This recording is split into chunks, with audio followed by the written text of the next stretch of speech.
speak on such an important issue. Sir, पिछले 7 दिनों में दिल्ली देश की राजधानी में यूपीएससी की तैयारी करते हुए कई छात्रों की मौत हुई है। 4 छात्रों की मौत हुई है और मैं ये मानती हूँ कि ये मौत नहीं है, हत्या है।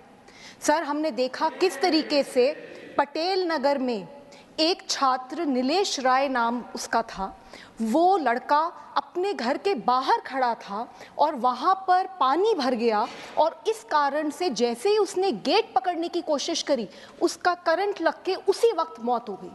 2 दिन पहले राजेंद्र नगर में बुरी तरीके से 3 बच्चे डूब के मर गए। वो सिर्फ अपनी लाइब्रेरी में, अपने कोचिंग सेंटर की लाइब्रेरी के बेसमेंट में बैठे थे, पढ़ाई करने की कोशिश कर रहे थे, सामने पानी भरा और वो पानी उनके कमरे के अंदर आ गया, बेसमेंट में आ गया और 2 मिनट में तीनों के तीनों डूब के मर गए। सर, मैं कल वहाँ गई थी और मैंने उन परिवारों से मैं मिली, उन 2 लड़कियों के परिवारों से मिली जिनकी जान गई है। उनमें से एक लड़की सर श्रेया थी, 25 साल की थी, अंबेडकर नगर से सर यहाँ दिल्ली आई थी पढ़ने के लिए। उसके पिताजी किसान हैं, उन्होंने बहुत संघर्ष कर उसको दिल्ली भेजा था। उनका एक ही सपना था कि मेरी बेटी आईएएस अफसर बनेगी, मेरी बेटी इस देश का नाम रोशन करेगी। सर, हम देखते हैं कि किस तरीके से इस देश में ऐसी बहुत बेटियां हैं जिनको ये सहूलियत नहीं मिल पाती, जो अपने सपने नहीं पूरे कर पाती। ये किसान परिवार अपनी बेटी को इतनी दूर दिल्ली एक सपने के साथ भेजता है और वो सपना डूब गया। इसी तरीके से तान्या जो 21 साल की थी, नवीन भी जो केरला से था, तान्या सिकंदराबाद से थी। सर, दोनों के दोनों डूब गए। कौन जिम्मेदार है? सर, आज दिल्ली देश की राजधानी में पूरे देश से, अलग अलग कोनों से गरीब परिवारों से सर लोग आते हैं, बच्चे आते हैं यहाँ पर आईएएस ऑफिसर बनने का सपना देखकर।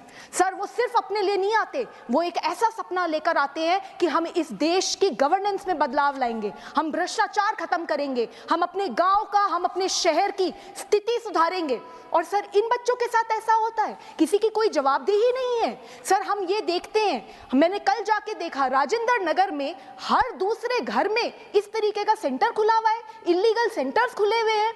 तो इन इलीगल सेंटर्स को कैसे खोला जा रहा है? आप देखिए, अगर कोई भी अपना दिल्ली में कोई घर बनाता है, अगर घर में थोड़ा सा भी कंस्ट्रक्शन ज्यादा हो जाता है, तुरंत एमसीडी वाले आ जाते हैं, तुरंत वहां पे वो हल्ला करते हैं और इतना बड़ा इलीगल सेंटर पे सेंटर बने जा रहे हैं और किसी को पता ही नहीं चला। तो बहुत बड़े भ्रष्टाचार का मामला है जो आपके माध्यम से मैं यहाँ पे पेश करना चाहती हूँ। सर, हमें ये भी देखने को मिलता है कि थोड़ी सी बारिश होती नहीं और दिल्ली में कई इलाकों में ऐसा हाल हो जाता है कि नाव लेके निकलना पड़ जाए लोगों को। तो ड्रेनेज सिस्टम को कौन साफ करेगा? क्या दिल्ली सरकार और एमसीडी की कोई जिम्मेदारी नहीं है? सर, मैं ये आपके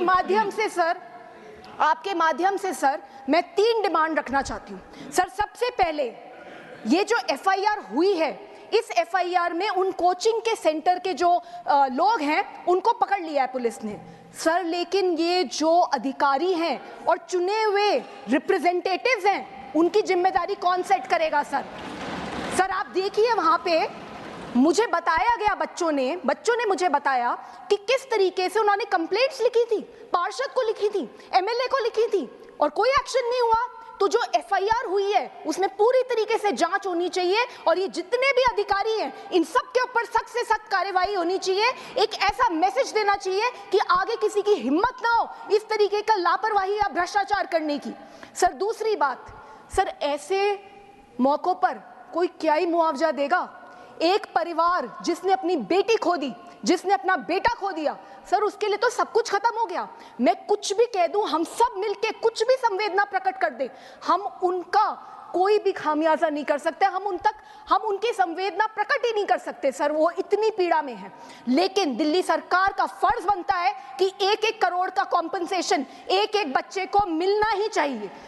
तीसरी बात सर, हम ये देखते हैं इतने सालों से यूपीएससी की तैयारी करने के लिए दूर दूर जगहों से दिल्ली में बच्चे आते हैं, पर अभी तक दिल्ली सरकार ने इस तरीके के पीजीज को, इस तरीके के कोचिंग सेंटर्स को रेगुलेट करने के लिए कोई कानून नहीं बनाया। यूपीएससी की तैयारी करते हुए जो बच्चे हैं या बाकी एग्जाम्स की तैयारी करते हुए जो बच्चे हैं, उनके वेलफेयर के लिए कोई स्कीमें नहीं बनी है, कोई गाइडलाइंस नहीं है। ये सारी की सारी गाइडलाइंस होनी चाहिए।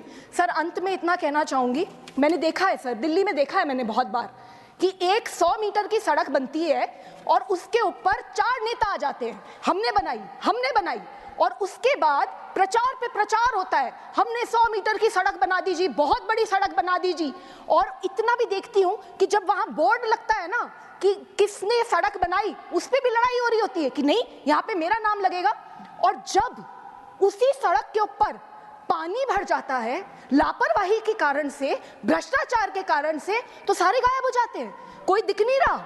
मैं कल वहां गई, मुझे बड़ी पीड़ा है इस बात की कि अभी तक दिल्ली सरकार का कोई भी मंत्री, दिल्ली सरकार का एमसीडी का कोई भी इलेक्टेड रिप्रेजेंटेटिव, कोई भी ऑफिसर इन परिवारों से नहीं मिला है। सर, आपसे यही रिक्वेस्ट है, sir please give justice. Sir, doctor M Thambidurai, very brief, sir. Just suggestions. Thank you very much for Chairman for giving the opportunity to speak on the subject which you have brought very